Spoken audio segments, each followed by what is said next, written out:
Capital Sonoro. Capital Político.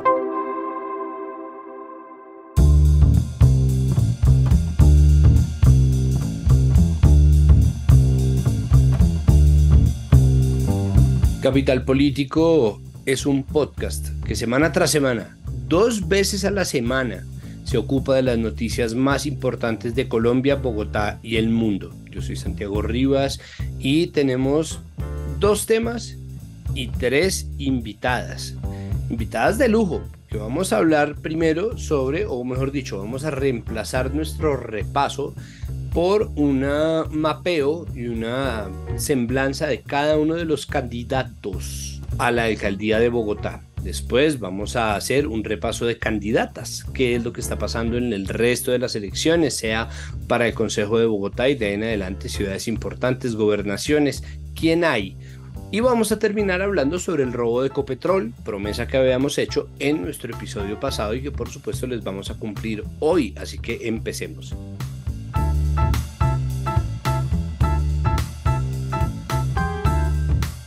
Empezamos nuestro repaso y vamos, como les digo, a hacer un mapeo de todos los candidatos del tarjetón a la alcaldía de Bogotá. Todos ellos, incluso las monas raras. Para hacerlo se encuentra con nosotros Tatiana Duque, periodista de La Silla Vacía, directora de Huevos Revueltos con Política, podcast recomendadísimo que hace lo que este nunca hará, que es ser sucinto y conciso. Tatiana, una vez más, muchas gracias por estar acá con nosotros. Muchas gracias por invitarme. Yo feliz de estar acá y en cualquier espacio donde podamos hablar de política. Sobre todo si se trata de la posibilidad de echarle un ojo de verdad a este tarjetón que tiene un par de aves raras, pero al mismo tiempo es de los tarjetones más convencionales que hemos tenido. Parece un tarjetón de 1988.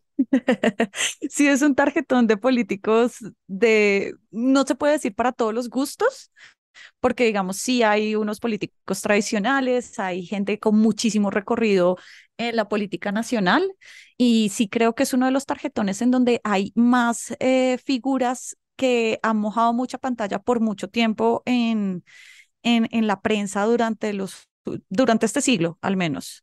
Mucho senador, mucho excongresista, mucho excandidato. Entonces, sí puede ser un tarjetón que viene a ser bien convencional y lleno de tipos. Eso sí, no hay una sola mujer. Una tristeza para los movimientos o para al menos el movimiento de mujeres políticas en muchos partidos, porque pues no se circunscribe solo a derecha o izquierda o centro, sino pues, qué pasó con las candidatas mujeres de los 35 partidos que tenemos ahorita en el CNE. Nada, al parecer, si vemos en Bogotá. Pucha, la alcaldía de Bogotá es el segundo puesto de elección popular más importante del país y sería importante que al menos hubiera mujeres en la carrera. Es que la representación en ese sentido es importante. O sea, y ahí ni siquiera hemos entrado en los matices de qué tantas opciones, qué tan diversas y qué tan parecidas entre sí son, pero que no haya mujeres ya dice muchísimo sobre el estado de lo que van a ser estas elecciones regionales. Bueno, vamos a empezar por quien estuvo sonando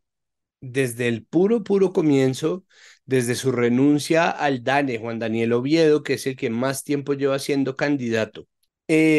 Hasta hace una encuesta, era el candidato más opcionado, tenía un renombre, es un poco candidato meme, porque no todo el mundo lo conoce como, ay, el Gomelo, no, ay, sí, el partido del Gomelo, y el partido del Gomelo que se llama como un partido Gomelo, con toda por Bogotá, pues presenta una de esas opciones frescas que suele pegar mucho, al menos en un sector del voto de opinión que es muy poderoso en Bogotá, que tiene ese privilegio. ¿Usted cómo ve a Oviedo en este momento? Pues a Juan Daniel Oviedo le fue, como estás diciendo, le fue, digamos, bien en la pre-campaña, digamos, llegó con una candidatura avalada por 204.000 firmas registradas por la registraduría, y eso es un montón, así que tienes que tener un músculo económico y tienes que tener, digamos, unos apoyos en terreno importantes para tener esa cantidad de firmas, así las personas se inscriban con 50.000, eso requiere plata y requiere mucho esfuerzo. Y pues, digamos, él es el único aspirante abiertamente gay al menos de los candidatos en las principales capitales del país, y pues digamos, sí ha sido el más visible de todos. Siento que ahora, cuando vamos a empezar, ahora sí la campaña de verdad es donde se va a ver, de qué está hecho con Daniel Oviedo, porque él nunca ha sido un candidato. Su vida pública pues ha estado vinculada al Centro Democrático, primero como miembro de la UTL de María del Rosario Guerra, que fue senadora del Centro Democrático y muy cercana a Álvaro Uribe, y pues después como el director del DANE, que fue un cargo mucho más técnico, pero dentro del gobierno de Iván Duque, y pues digamos eso dentro de este llamado voto de opinión en Bogotá, eso pesa, porque inicialmente decía, no, este es el candidato de Uribe, y yo creo que es un poco más complejo que eso. Él está buscando alianzas con bastantes grupos políticos y otras candidaturas, desde cristianos hasta el Partido Verde, entonces siento que él se está tratando de ubicar en una derecha moderna, que se puede ver desde el centro, que él quiere verse como un tipo técnico, y hasta ahora la fórmula le ha salido como venían las encuestas. Digamos, acá en la silla no nos basamos tanto en encuestas justamente porque las encuestas fallan y fallan y bastante, pero al menos en términos de reconocimiento es el candidato que menos reticencias y resistencias podría tener de este momento, justamente por la pinta que tiene, que es este gomelo del DANE, que venía, pues digamos que tenía unos datos técnicos, que había salido en televisión, y además hay una cosa que me parece relevante resaltar, y es que él empieza a desligarse de eso de ser parte del uribismo, parte de lo que falsamente se llamó duquismo, justamente porque empieza a salir en redes, a salir en medios, a dar largas entrevistas de cómo salió del closet, de cómo fue su vida en el extranjero donde estudió, de que sí, que él pues digamos, le hace mucho meme por el tema de su voz y por cómo se viste y etcétera, pero digamos, ha tratado de hacer una campaña que me parece al menos mediáticamente interesante. Se fue a Voz a vivir para hacer una etnografía urbana, según él dice, que pues, digamos, depende de donde uno lo vea, es altamente criticable o altamente válido. Pero yo creo que él es ahora pues el candidato en donde se tendrá que ser mucho más vocal y empezar a dar propuestas interesantes para la ciudad, para retener esa percepción que tiene en un grupo de ciudadanos pues que lo está impulsando en las encuestas, en las primeras encuestas, como bien decías. El otro que viene siendo candidato desde hace rato, pues como que ese sí sonó, se hizo sonar y en cuanto empezaron a abrir las inscripciones fue y se inscribió, fue Rodrigo Lara. Lo primero yo creo que es Rodrigo Lara, ¿por qué no se metió por Cambio Radical? ¿Qué pasa entre Rodrigo Lara y Cambio Radical? Pues Rodrigo Lara tuvo una relación muy ambivalente con Cambio Radical. Él llega a ser, fue candidato a la alcaldía de Bogotá en 2010. No sé si se acuerda que él se peleó en Corferias, en la salida de Corferias, con un portero, si no estoy mal, y el video se hizo, uno de los primeros videos que se hizo virales y que todo el mundo lo llamaba el Happy Lara. Él luego llega a ser presidente del partido Cambio Radical en 2015, cuando renuncia a Carlos Fernando Galán, de quien hablaremos más adelante, en medio de este escándalo porque habían avalado a Oneida Pinto, y entonces él dice que Rodrigo Lara dice que no la avaló, que él no se movió, y Galán dice que tampoco. Al final él se avaló, quién sabe cómo apareció porque nadie dijo de quién era. Eh, y después él es representante de la Cámara nuevamente por Cambio Radical hasta que renuncia en 2020 por diferencias con el partido. Busca nuevamente al nuevo liberalismo, que era el partido de Galán. Al final él se pelea con los Galán y decide lanzarse nuevamente a la alcaldía, pero por firmas.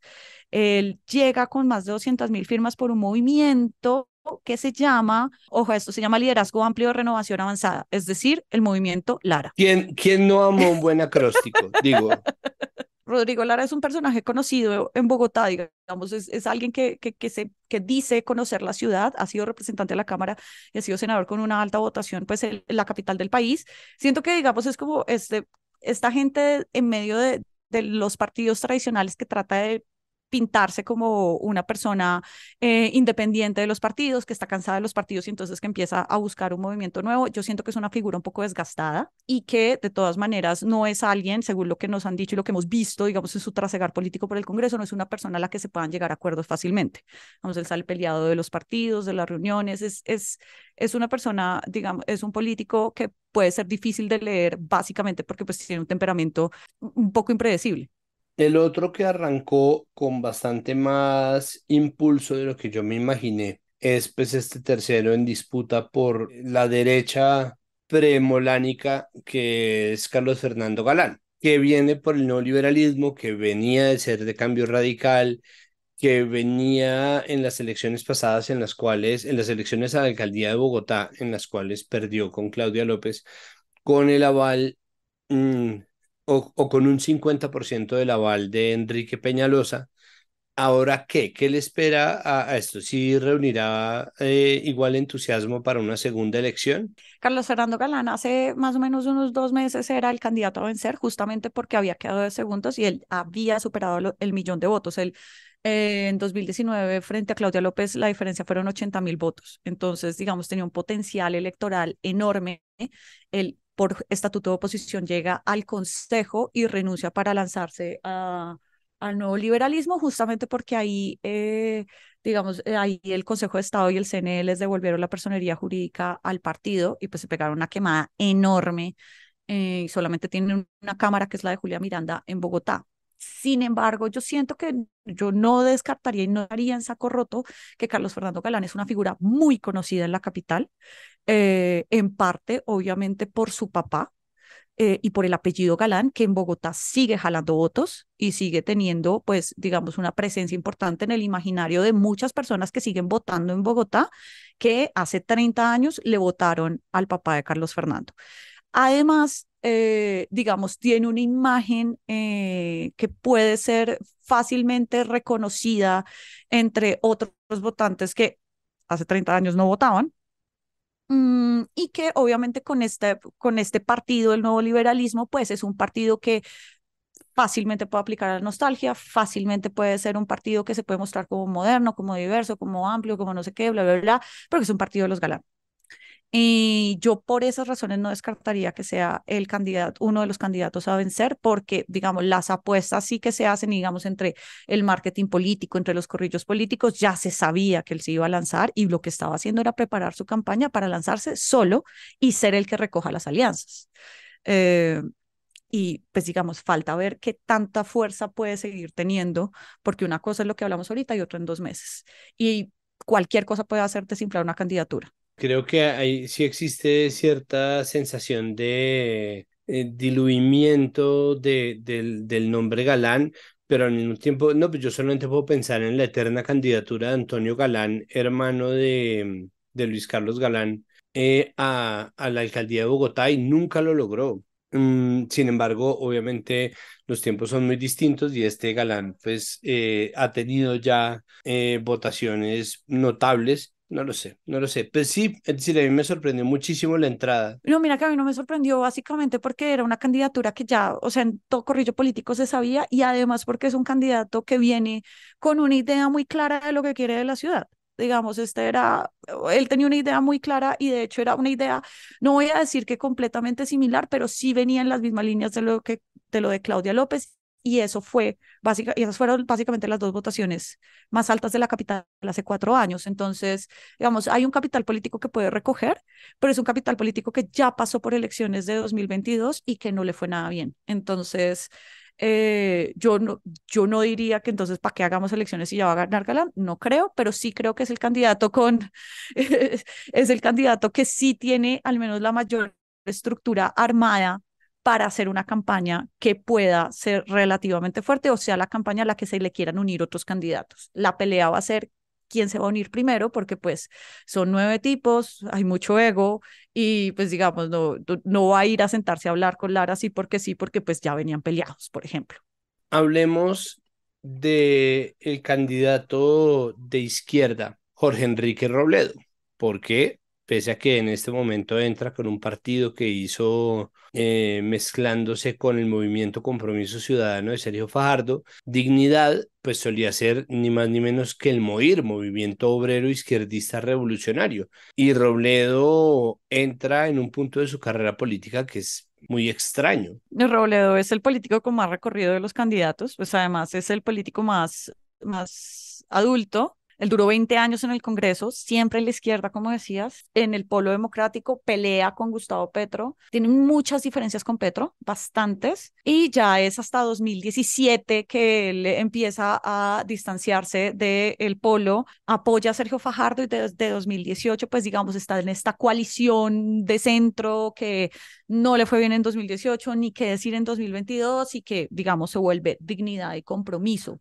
Sí es una candidatura rara, yo siento que también tiene que ver mucho con las intenciones del Partido de Dignidad y Compromiso de ser un partido a nivel nacional. No ha sonado mucho porque, digamos, en los dos lugares donde se esperaría que tuvieran un caudal político importante, que son Antioquia y Bogotá, pues, digamos, las candidaturas no son tan visibles. Siento que es una candidatura, como te digo, que va más enfocada hacia el partido. Lo que se tenía entendido y las discusiones que había al interior, y esto recuerdo que nos lo comentó Jennifer Pedraza, que es representante a la Cámara muy cercana a Robledo, que ellos estaban esperando era no lanzar candidato, sino adherir a una campaña y esperaban, pues, digamos, un Juan Carlos Flores, por ejemplo, que se lanzara y que pudieran apoyarlo a él. Al final las cosas no se dieron y Robledo da el paso adelante a decir, ok, presentémonos. Pero nuevamente siento que es una candidatura que va más enfocada hacia mostrar al partido, teniendo en cuenta también que después de esto se vienen las elecciones de 2026 para el Congreso, que son elecciones en donde se necesita tener estos grupos regionales establecidos para poder, pues, mantenerse en el Congreso. Lo que más me llama la atención de Robledo es que Robledo en muchos asuntos, no en todos, pero sí en algunos asuntos, sobre todo en un asunto crucial, que es el metro de Bogotá, está de acuerdo con el petrismo, ¿no?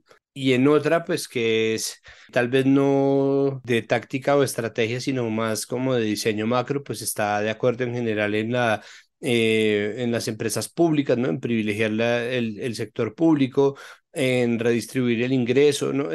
Y sin embargo es el único candidato que parece que no tiene alianza posible porque ¿a quién se le va a pegar Robledo de cara a una segunda vuelta? O sea, su única opción realmente es ganar. Sí, de acuerdo. Su única opción es realmente ganar. Siento que pues es un problema que hemos venido viendo en el centro político desde hace ya bastantes elecciones y es la imposibilidad de lograr alianzas o de llegar a mínimos acuerdos justamente y esto es algo que siempre se le ha criticado pues a Fajardo como esta especie de moralidad superior que asumen tener.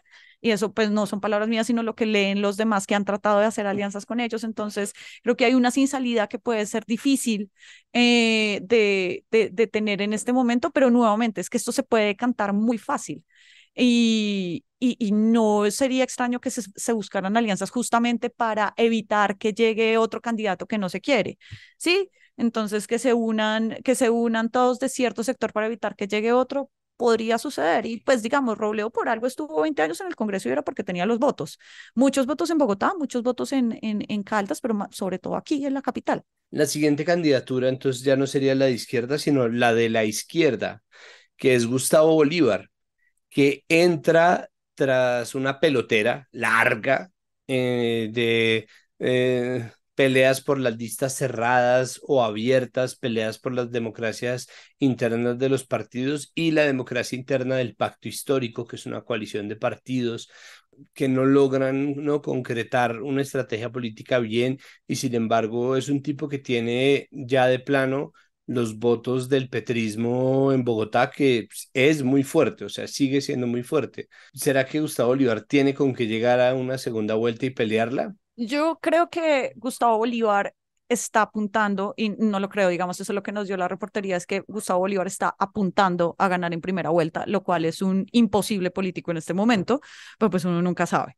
Y eso es lo que realmente apuestan, es que él pueda llegar con este capital político que tiene el petrismo en Bogotá a ganar en primera vuelta nuevamente, es conseguir más de 1 millón de votos y más de 1.100.000 votos, lo cual ahorita parece muy difícil, porque necesitas mucha plata, muchos recursos y una estructura política muy fuerte, y eso pareciera en esto último que es lo que le falta al pacto histórico, por lo que hemos visto en los últimos días, digamos, de estas peloteras, de estas diferencias en donde hay lugares donde no presentaron listas para consejos, para asambleas, que en unos lados entonces Colombia Humana tiene un candidato, pero el pacto tiene otro, en otros se van a aliar con otros candidatos, y esa diferencia y ese desorden que hubo interno entre esta coalición de partidos, pues ha hecho que Gustavo Bolívar sea la carta del pacto histórico en las regionales, en todas las candidaturas. Es el candidato que, pues, digamos, es más cercano al presidente Gustavo Petro, es el que más visión nacional tiene, pues, en términos de que el señor, pues, ha salido en medios desde hace 4 años, estuvo súper activo en el paro, que fue, pues, uno de sus epicentros acá en Bogotá, y lo que aspiran es llegar a primera vuelta y llegar a ganar en primera vuelta, lo cual es muy, muy complicado. Y en la segunda vuelta sería muy difícil porque es un candidato nuevamente por esta coalición de partidos, por las propuestas y sobre todo porque hay unas diferencias enormes con los otros candidatos sobre qué hacer con el trazado del metro de Bogotá, que Gustavo Bolívar sería muy difícil que pudiera tener una alianza para lograr ganar en segunda. Entonces, por eso toda su estructura está aspirando a que pueda llegar a ganar en primera. Ahí la gran pregunta es si el pacto histórico, siendo el partido, la coalición del presidente, pues tiene la suficiente cara para poner esa cantidad de votos en Bogotá. Aún así, siendo una ciudad que ha votado particularmente a la izquierda o ha votado alternativo para las elecciones presidenciales, es bien complicado que pueda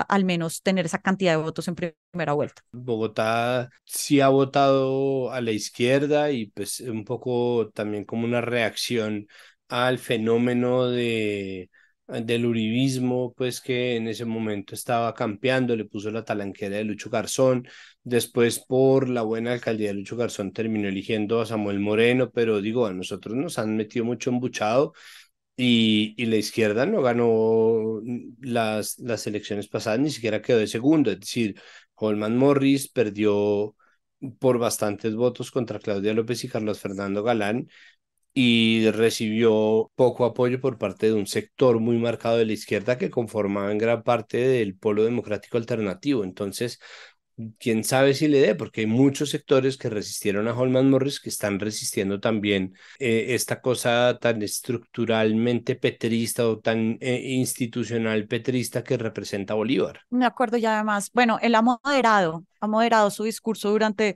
los primeros días de campaña. Recuerdo que él hizo la promesa, digamos, bueno, yo si en 2024 no logro cambiar la línea del metro, pues ya nos vamos con la línea del metro que está.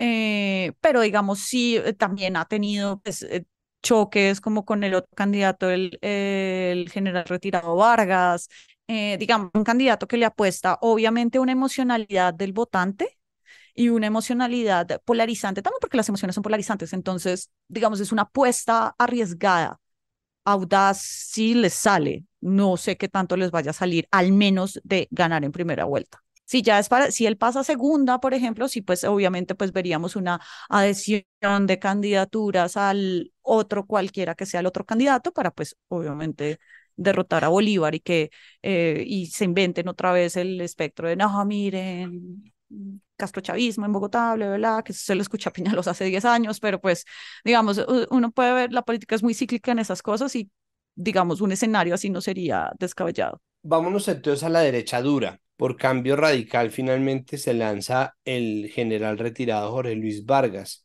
No lo conocíamos hasta que Semana nos lo trajo en una portada. Pues yo no lo conocía, o sea, yo no, bueno, yo tampoco soy un tipo que esté muy al tanto de la cúpula militar, pero no era un militar de renombre, o sea, no era Zapateiro que quiere ser presidente o en su momento Harold Bedoya, que era un horror, pero pues que era un tipo que estaba como ahí, o un tipo visible como Palomino en la policía. Entonces, Jorge Luis Vargas, ¿qué o qué? Él fue director de la policía entre 2020 y 2022, que fueron los años más duros de la movilización ciudadana y pues digamos, a él justamente Gustavo Bolívar le dijo hace poco que él ordenó que le sacaran los ojos a los manifestantes y Vargas le respondió diciendo que no se puede creer en alguien que diga hacer dos HPs a los policías, etcétera. Pero antes de eso había sido director de la DIPOL y de la DIJÍN. Él se une a otros generales que están en campaña política, generales retirados. Por ejemplo, en Santander está Juvenal Mora, que tiene avales de todo el mundo. Vargas tiene el aval de Cambio Radical y pues su aspiración se conoció menos de 24 horas antes del cierre de las inscripciones, cuando Cambio Radical pidió el cupo para ir a, a inscribirse. Es Siento que es la evidencia de la mano dura que quiere mostrar Germán Vargas Lleras, el jefe de Cambio Radical en Bogotá, como punta de lanza, pues, de la apuesta de Vargas Lleras de ser el líder más visible y más vocal de la oposición petrista. Y creo que, pues, casa perfectamente con esa idea, también en un imaginario de falta de autoridad, de falta de seguridad en la ciudad, en las calles, y digamos, poner a un político digamos, es una apuesta nuevamente arriesgada, audaz si les sale.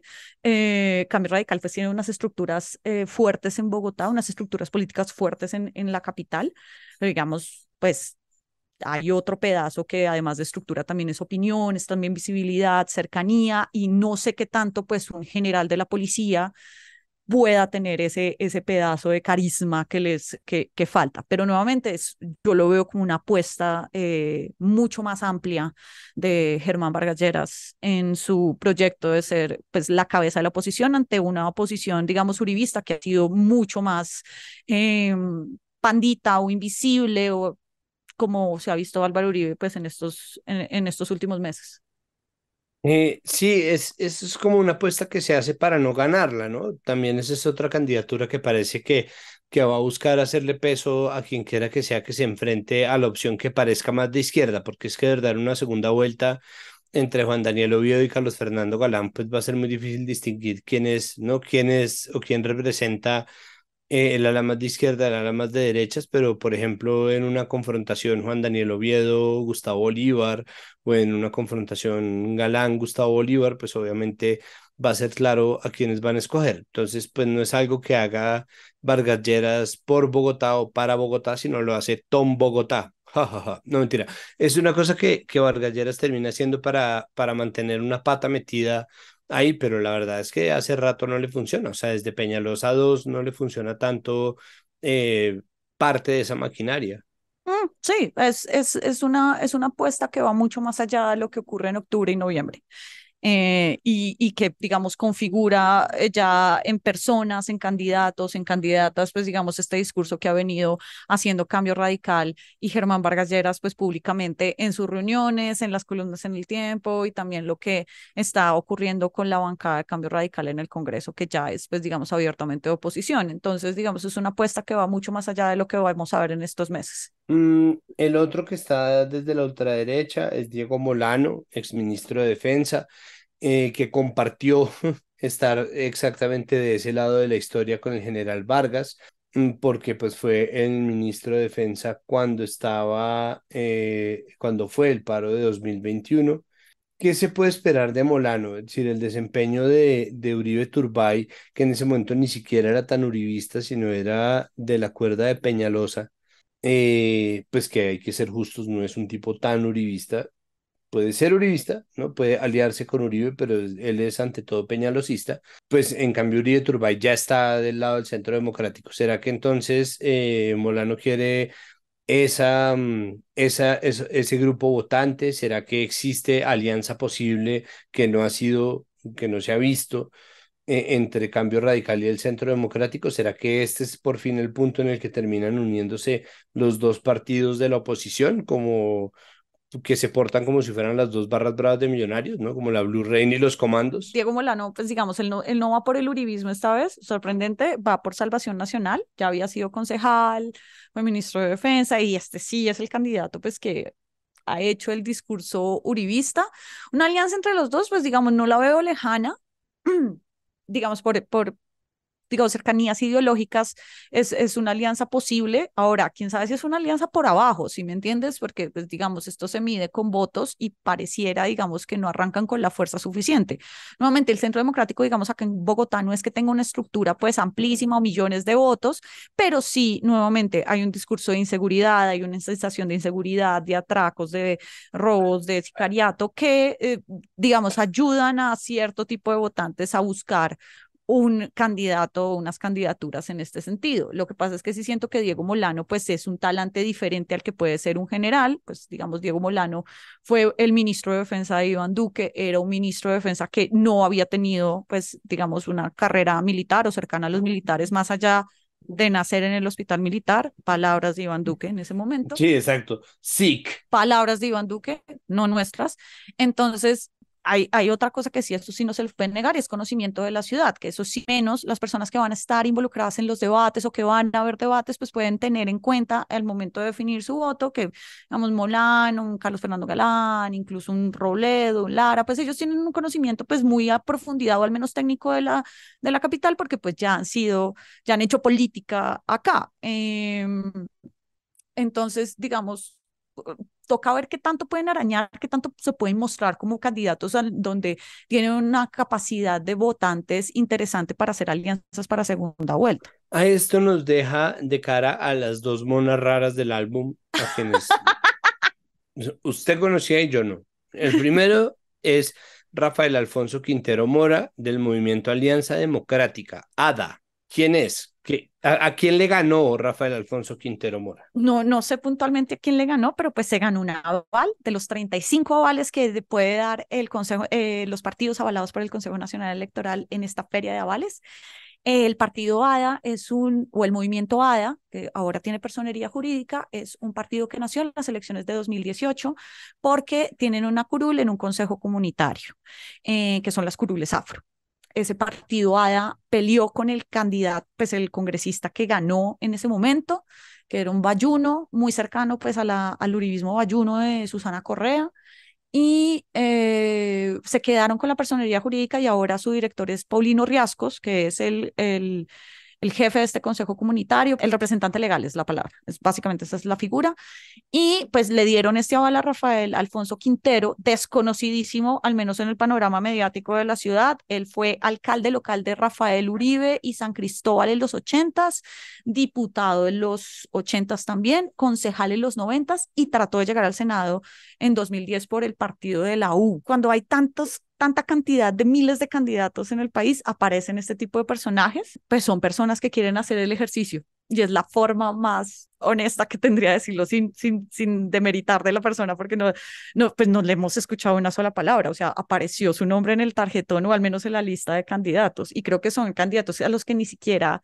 pues los candidatos que quieren buscar alianzas voltean a mirar, porque pues digamos su porcentaje de votación es mínimo y pelean con el margen de error. Seguramente, por ejemplo, una localidad como Rafael Uribe Uribe, que es tan pequeña, tiene exactamente esas necesidades aritméticas, ¿no? De mantener una base política viva o mantener algunas colectividades que con el tiempo puedan configurar poderes pequeños, porque es que los poderes pequeños igual son negocios grandes, ¿no? Cuando uno oye los escándalos de corrupción, pucha, es que los escándalos de corrupción son unas platas que son absolutamente exorbitantes y que lo serían para cualquier ser humano, que es lo que hace tan inexplicable que esta gente insista, ¿no? En buscar cifras que son tan absolutamente exorbitantes.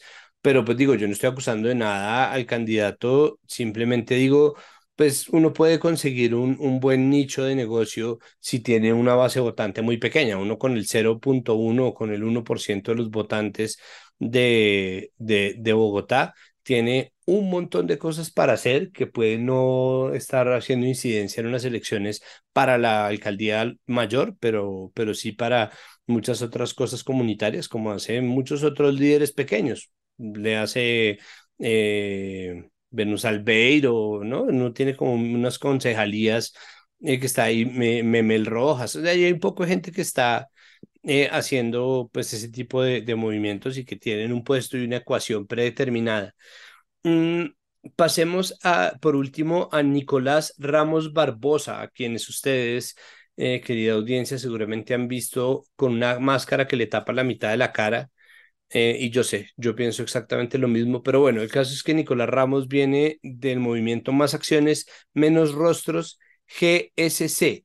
¿Qué es esa cosa? Eso, GSC es Grupo Significativo de Ciudadanos, es decir, que el señor llegó con firmas. Ah, no, pero sí, pero Desconocí digo, mismo. ¿qué es esto de Más Acciones, Menos Rostros? ¿De dónde salió esta No, vaina? es una cosa súper desconocida, me parece una apuesta arriesgada, nuevamente, porque digamos, es como de taparse la cara y decir como esto no importa a las personas, sino importa pues qué es lo que hacemos, que yo creo que va como muy en contravía de este personalismo eh, político que hemos visto durante los últimos años. Él le avalaron, la registraduría le avaló unas 118.000 firmas para entrar a la contienda, lo cual, pues, lograr esa cantidad de firmas, pues no, lo que hablábamos al principio, implica unos recursos, implica una capacidad de gente, un capital de personal importante y pues a quienes les tienes que pagar. Entonces, pues es interesante que lo haya logrado. Nicolás Ramos es un abogado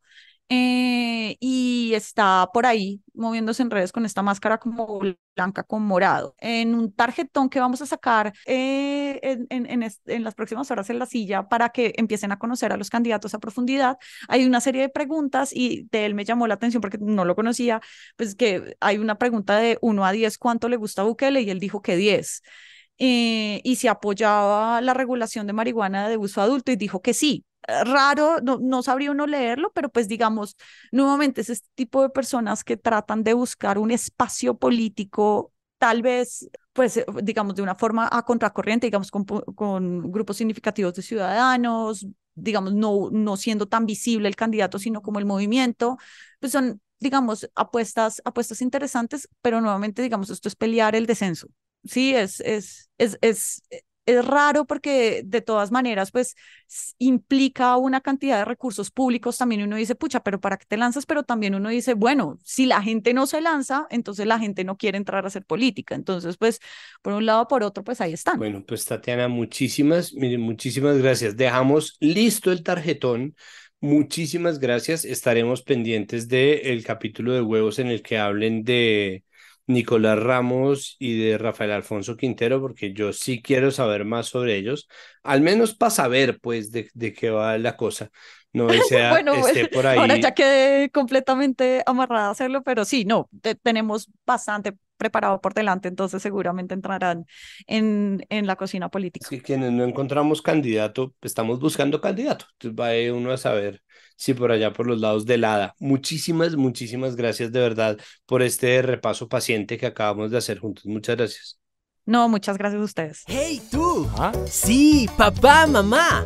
Tu hijo o hija se la pasa dibujando o creando personajes extraordinarios, escribiendo universos mágicos, bailando y cantando como tenor, creando paisajes con sus fotografías o hace cualquier tipo de arte.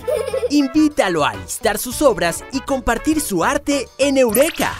Ve a nuestras redes sociales, @Eureka tu canal. Visita nuestra página eurekatucanal.com o escribe a nuestro WhatsApp 322-510-8955 y conoce toda la información para ser parte de Eurecrea. Comparte tu arte.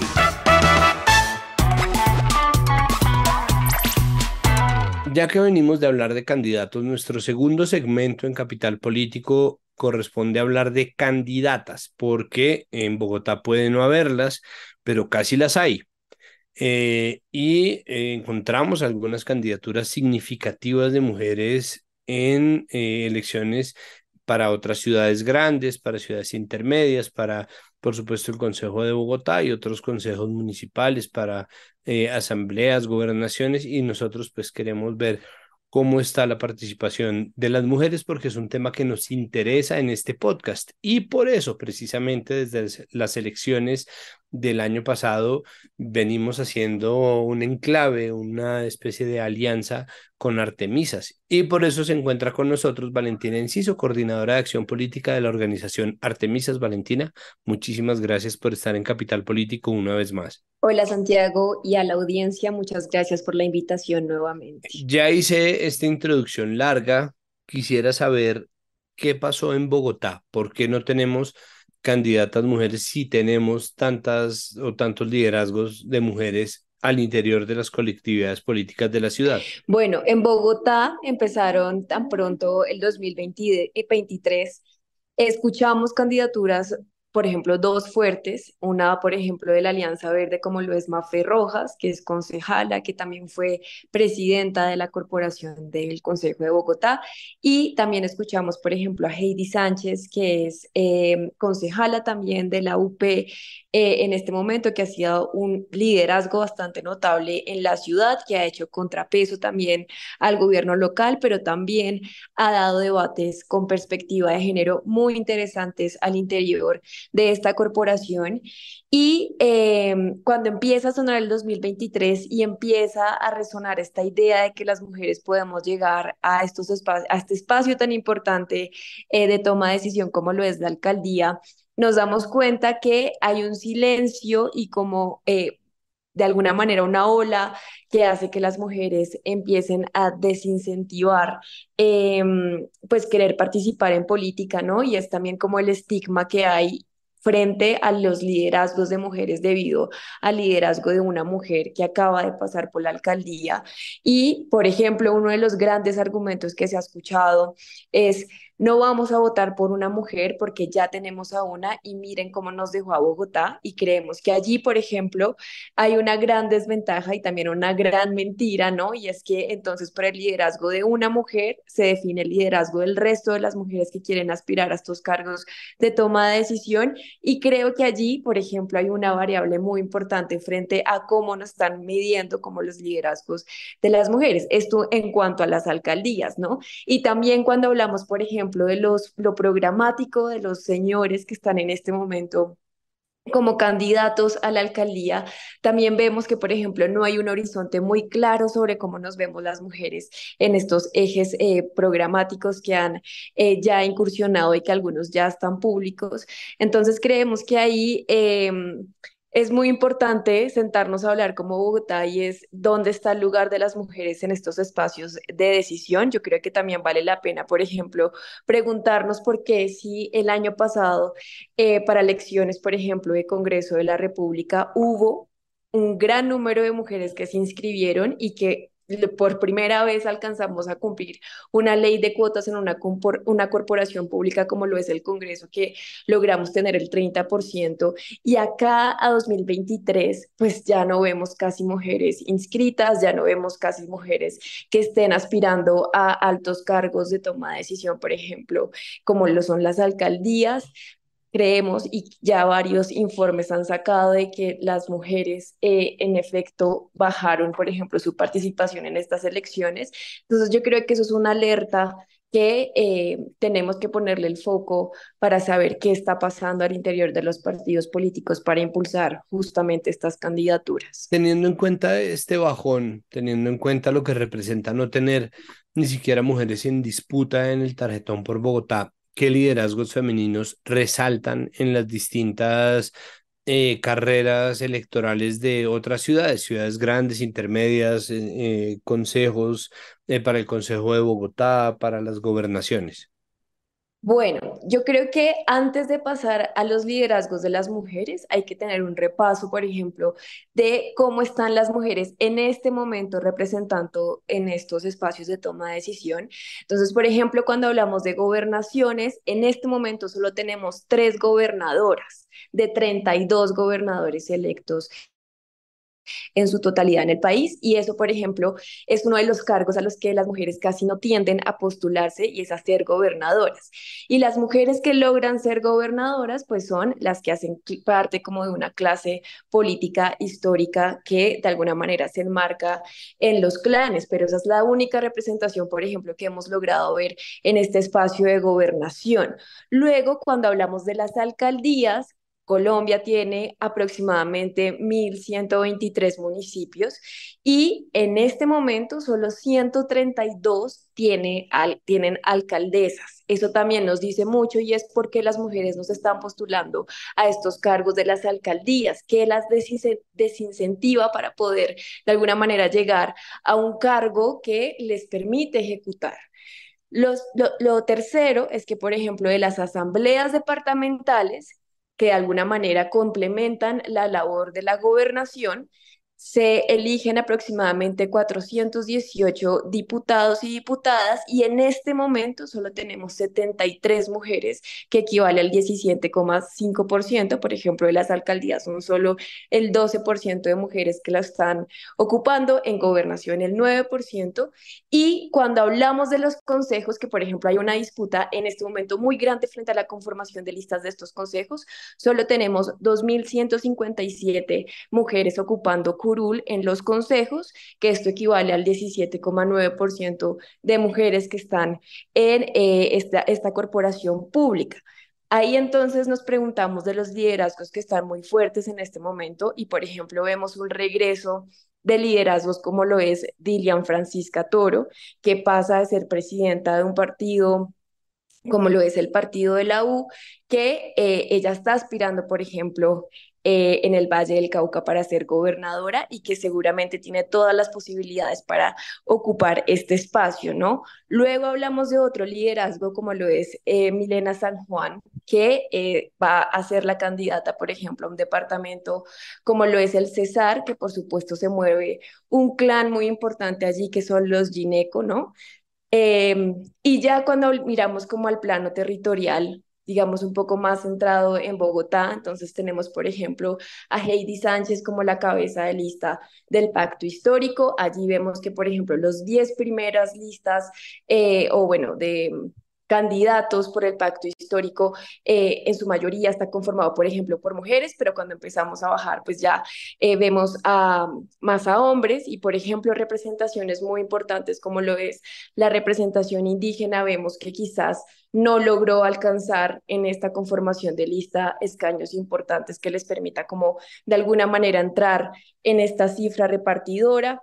Tenemos liderazgos como Ana Teresa Bernal, que por supuesto también tuvo una labor muy importante al interior del Consejo de Bogotá. Tenemos lideresas y también liderazgos como lo es Ana Erazo en Cali, que también va a encabezar, por ejemplo, una lista al Consejo, que ella también tiene un liderazgo muy fuerte, sobre todo en términos de movilización social, ha logrado de alguna manera incursionar y poner en agenda temas del movimiento social, que por supuesto es muy complicado hablarlo en un contexto como lo es Cali. Y desde Artemisas también hemos tenido aproximadamente una formación, un acompañamiento a 180 mujeres que aspiraban a estar en esto, bueno, al menos tener como el aval para poder participar en esta contienda electoral, que por supuesto están muy capacitadas, que tienen vocación de poder para realmente llegar a estos espacios de toma de decisión, pero que a nivel territorial se han enfrentado con un montonón de barreras que las dejaron a muchas, por ejemplo, esperando el aval hasta las 11:59 del día sábado, que era el día que se cerraban estas inscripciones, pero hay liderazgos muy fuertes de las mujeres. Y si las mujeres o el pretexto que estamos usando es que las mujeres no quieren participar en política, es precisamente respondiendo a uno, la violencia política que están viviendo y dos, a que los partidos políticos en su democracia interna no la están contemplando con un enfoque de género y mucho menos con la intención de impulsar los liderazgos de las mujeres. Precisamente fue noticia este sábado 29, ya al cerrar la noche, que la conformación de listas del pacto histórico había sido un revés en una lucha de años para la configuración de democracias internas sanas en los partidos. Hábleme de esto. ¿Por qué el pacto histórico? Es decir, ¿por qué de todos los partidos el partido que se supone más progresista o la coalición de partidos que se supone más progresista dentro de la política del país? Bueno, el pacto histórico yo creo que supone una expectativa muy alta en participación política, ¿no? Creo que, por ejemplo, con lo que ocurrió en las elecciones del Congreso de la República, que presentaron lista cremallera, con paridad, por supuesto cumpliendo el principio de alternancia, pues se esperaba un poco que ocurriera lo mismo en las regiones, ¿no? Pero nos dimos cuenta que hay unos intereses muy particulares de los partidos políticos, o sea, son 14 movimientos y partidos políticos que están allí con personería jurídica, que seguramente tienen unos intereses particulares ideológicos al interior de sus partidos, que incluso tienen dinámicas muy diferentes a nivel territorial. Entonces, no es lo mismo el partido que tiene cierto sector social en Bogotá y que ese mismo partido replique esa dinámica en otro lugar de Colombia, porque cambia completamente. Y creo que la expectativa frente a esta conformación de listas territoriales estaba muy alta, sobre todo porque supone también los intereses del movimiento social, pero pues también hay intereses políticos que pasan por otro tipo de gremios y allí, por ejemplo, creo que es importante entonces hacernos la pregunta de ¿Qué va a pasar en términos de reforma política si esto es una agenda que tiene el gobierno en este momento? Porque parece importante entonces incursionar en qué pasa con democracia interna de los partidos. Algo que resaltamos es, por ejemplo, la cantidad de movimientos y partidos que hay en nuestro país, o sea, pasar de 7 partidos emblemáticos a 42 partidos en este momento, creo que es exorbitante porque no nos permite hablar entonces de una democracia representativa y creo que el pacto histórico se siente como una posibilidad a eso, una oportunidad a lograr tener esa democracia representativa a nivel territorial y creo que un poco la expectativa se movilizaba desde ese sentimiento de quién va a representar realmente nuestros intereses, ¿no? Entonces, allí, por ejemplo, ese tema del pacto, pues, no sé, habrá que dejar que pasen los días. Tienen 3 días, por ejemplo, para modificar las listas que presentaron. Entonces, sí creemos desde Artemisas que eh, ese puede ser uno de los factores del por qué ocurre esto con el pacto histórico. ¿Hay algo que se nos quede en el tintero a la hora de hablar de participación política? Recordando obviamente que este es como nuestra conversación de arranque, porque la idea pues obviamente es ver cómo se va moviendo la cosa, cómo van avanzando las candidaturas, si existen suficientes garantías, si existe algún aprendizaje que nos pueda quedar para el futuro. Yo creo que uno de los grandes aprendizajes y de lo que tenemos que empezar a hablar es de cultura política y también de cuál es la democracia, por ejemplo, que nos pensamos en un país como Colombia, que estamos acostumbrados, por ejemplo, a redes clientelistas, que en este momento, por ejemplo, no votamos por una democracia representativa, sino que por el contrario es personalista. Entonces, por ejemplo, esta consecución de avales para las mujeres no responde realmente, por ejemplo, a un tema de representación, porque ya nos dimos cuenta que, por ejemplo, quienes avalan más a las mujeres en territorios quizás sean partidos que no comparten ciertas posturas ideológicas que las mujeres tienen, pero son los que están dando, por ejemplo, los avales. Entonces, creo que allí, por ejemplo, hay un tema muy importante a reflexionar sobre cultura política y es cómo nos imaginamos esta democracia tan imperfecta como lo es Colombia, pero tan perfecta, por ejemplo, a los ojos de la teoría. Entonces, hay que seguir conversando sobre estos temas. Por ejemplo, el voto informado parece que en estas elecciones vuelve a ser un tema muy importante en donde los medios alternativos tienen un rol muy importante justo para poder informar a la ciudadanía, para poder hacer pedagogía, para poder entender qué implicaciones tiene, por ejemplo, que acceder a estos cargos, ¿no? Porque siempre, o un lugar que es muy común en la sociedad colombiana es quedarnos en el tema de la queja, en quedarnos, por ejemplo, en un tema tan común y tan complejo y que aún seguimos sin comprender cómo lo es la corrupción, ¿no? Entonces, por ejemplo, la corrupción empieza a no saber cómo funcionan los edilatos o los consejos. Y aquí, Artemisas, por ejemplo, va a empezar a tener una línea muy importante que es Artemisas Conecta y que te queremos hacer también la invitación, Santiago, que te puedas unir a Artemisas Conecta. Y es justamente cómo empezamos a tener o a fortalecer esta cultura política con enfoque de género. Esperamos contar con enlaces territoriales que nos permitan conocer de primera mano qué pasa en estas elecciones, poder movilizar temas de interés, poder comunicar cuáles son los cargos a los que se van a votar este próximo 29 de octubre y creemos que por allí es el camino para empezar a fortalecer nuestra cultura política. Pues Valentina, cuenten conmigo y por supuesto enlace que ustedes tengan, vamos a ponerlo aquí en los enlaces del episodio para que más gente pueda obviamente conectarse también con esta plataforma nueva de Artemisas. Muchísimas gracias por acompañarnos hoy en Capital Político. Muchas gracias a ti y esperemos que esta conversación en realidad sea muy profunda durante estos 3 meses de campaña.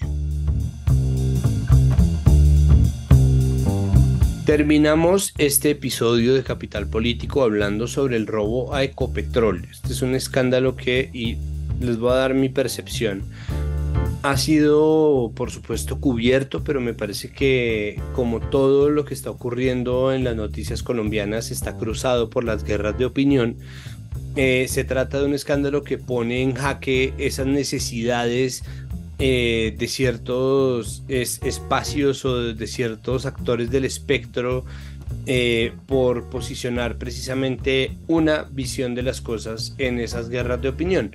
Lo digo porque ha sido difícil de reportear, porque no se le ha hecho el escándalo que yo creo que meritaría por las cantidades de plata que esto supone, porque normalmente en este país se hace mucho aspaviento con el mercado de los hidrocarburos, o si no, miren ustedes cómo ha sido la cosa con este presidente, su ex ministra de Minas y su nuevo ministro de Minas, y porque combina dos actores que mucha gente nos esperaba ver juntos, ¿no? Que es el ELN y los empresarios. Entonces, dependiendo del lugar del espectro político desde donde se hable de este escándalo, se habla más del ELN o de los empresarios, tratando de endilgarle más la responsabilidad unos a otros, y nosotros queremos tratar de abarcar las dimensiones completas de esto, al menos entender las dimensiones de este problema, porque es un problema y es un escándalo. Para eso convocamos y aceptó afortunadamente Angélica Gómez de Economía para la People. Angélica, bienvenida una vez más a Capital Político. Muchísimas gracias por estar aquí con nosotros. Hola Santiago y un saludo también a toda la audiencia de Capital Político. Muchas gracias por la invitación. Angélica, ¿a cuánto asciende la cifra real de lo que se ha perdido en petróleo durante estos años del saqueo a Ecopetrol? Esa cifra exacta no la tengo, la que tengo es la del reporte que hace el mismo Ecopetrol cada año, que calcula entre ese y otros robos a infraestructura hechos, por ejemplo, por narcotraficantes y por otros grupos ilegales, es 80 millones de dólares cada año. ¿Esa cantidad de plata termina pagándose por algún lado? ¿Simplemente se pierde? ¿Existe algún doliente de ese dinero que se pierde? Digamos que más o menos sí se pierde. Es plata que finalmente no recibe Ecopetrol por ingresos, y de ahí es que sale ese cálculo de los 80 millones de dólares. Ellos calculan como, bueno, este es el flujo más o menos de petróleo que nos robaron. Esto al precio en el que estaba este año significa 80 millones de dólares que no recibimos en ingresos. Por lo tanto, la empresa reporta unos resultados más bajos, lo que significa que paga menos dividendos. Y como el mayor accionista es el Estado, pues el Estado recibe menos plata, tanto por dividendos como por impuestos correspondientes a la explotación de ese petróleo. Entonces, digamos que es una plata menos que le entra al gobierno. ¿Cómo la podríamos estar pagando nosotros? Vía mayores impuestos, por ejemplo, pues porque igual el gobierno necesita financiarse de algún lado, ¿no? O se endeuda y nosotros tenemos que pagar igual vía impuestos esa deuda. Y entonces así es como la ciudadanía, digamos, termina pagando esa plata robada. El doliente, pues hay una cadena ahí, digamos, de seguridad, ellos están obligados a reportar, como lo han hecho a la fiscalía, estos robos, y la fiscalía hace sus investigaciones y demás, incautan bienes, como en este caso la fiscalía ha reportado que se han incautado, y con eso, después de hacer la extinción de dominio, que es un proceso larguísimo y bueno, que más o menos conocemos por otros casos, se puede recuperar una parte de la plata. Esa plata pues se le paga a la empresa y la empresa hace lo que requiera con esos recursos. Pero es un proceso largo, complicado y pues que no sabemos todavía qué resultados vaya a dar. Aquí entra el mapa político, que pues realmente no es político, porque pues la corrupción, a pesar de que se da en instancias de poder, no se da en nombre de ninguna ideología, o al menos no ha aparecido un partido que sea corrupcionista, y sin embargo combina a dos puntos muy distantes del espectro político. Por un lado los empresarios, por el otro lado el ELN. Del ELN ya un poco se sabía, ¿no? Dentro de estos reportes de Ecopetrol existe siempre un conteo de lo que se pierde por ataques a oleoductos, y desde los 80 venimos oyendo de los ataques a Caño Limón Coveñas por parte del ELN. Esto es un poco cuento viejo, pero ahí están otra vez en el escándalo. Sí, exacto. Y si nos fijamos en lo que ha salido en las noticias últimamente, Ecopetrol lo que dice es, esto no es nuevo. ¿Sí? Nosotros cada año reportamos estos robos a la fiscalía. Esta es una de esas investigaciones que están en camino. Lo que sí es nuevo es que el ELN en la mesa de diálogo que tiene con el gobierno está diciendo, no, nosotros no fuimos, nosotros no. Cuando en procesos anteriores de paz sí han habido grupos ilegales que han reconocido justamente eso, que sí, que ellos atacaban las redes, que ellos robaban el petróleo, que hacían pues atentados los oleoductos o poliductos que tiene el país. Pues es que eso es lo que es extraño porque el ELN sí es de adjudicarse los ataques que hace, ¿no? Pues de hecho eso sí es una costumbre de vieja data dentro de lo que son reglas tácitas del combate guerrillero, es que los grupos guerrilleros se adjudican los atentados que efectivamente realizan.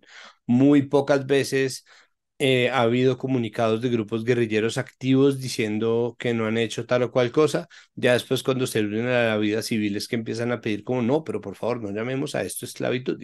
No importa, no vamos a hablar de las FARC. ¿Qué se puede sacar de ahí? Porque pues ahí está también el nuevo elemento y son los empresarios a los cuales no se monitoreaba y van apareciendo más y más empresas. La investigación que hizo o que está haciendo la Contraloría estaba buscando por irregularidades desde Minminas la pérdida de plata como de 60.000 a 70.000 millones. Entonces, eso empieza como a configurarse. Ayúdenme por favor a hacer claridad. ¿Cuál es el papel de los empresarios? ¿De qué empresarios estamos hablando? ¿Qué pasaba con las directivas anteriores de Ecopetrol y qué tienen que ver con este robo de petróleo a la empresa? Primero, una cosa sobre el ELN, yo no, pues claramente no soy experta en política, pero una cosa que sí es importante tener en cuenta es justamente en dónde están ellos ahora. Están en una mesa de diálogo y creo que eso sí les hace cambiar el discurso y no atribuirse ciertas cosas, ¿no? Pues porque hay una serie de reglas ahí en el camino. Entonces, bueno, el rol de los empresarios. Pues aquí los empresarios están siendo bastante importantes porque, claro, había que conseguir una forma de lavar, entre comillas, el petróleo, ¿no? Entonces, así como los dólares del narcotráfico también pasan por una empresa, por la otra, suben, bajan, no sé qué, y se confunden y dónde está la bolita y de un momento a otro aparecen legales dentro de la economía. Eso más o menos era lo que estaba pasando aquí. La fiscalía está hablando de unos entre 10 y 17 empresarios. La verdad es que la lista va cambiando todos los días.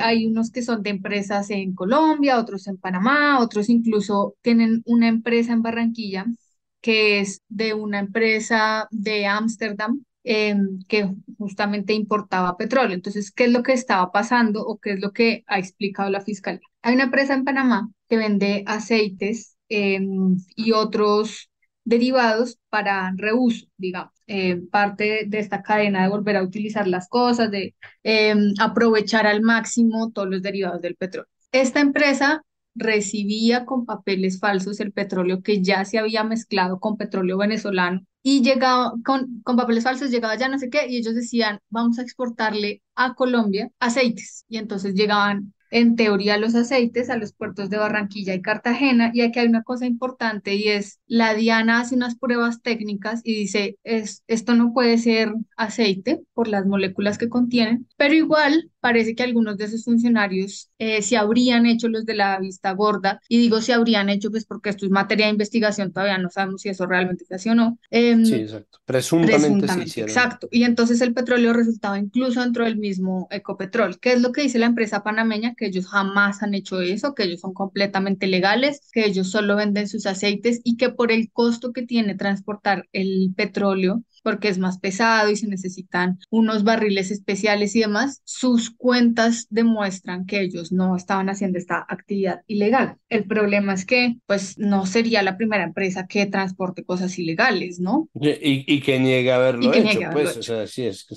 Exacto. Por ejemplo, ¿cómo entran las cosas de contrabando? Pues se subdeclaran productos y por debajo de esos productos declarados entran los otros y así es como tenemos cosas más baratas que se venden en muchas calles del país y de muchos otros países. Entonces ahora están en ese asunto de ver realmente quiénes de esos empresarios están involucrados o no, si fueron sus subalternos de pronto y ellos en el embolate firmaron algún papel y salieron, o si de verdad sí sabían lo que estaban haciendo y sí manejaron las redes como se presume de al menos uno de sus empresarios que era él mismo el que organizaba todo esto.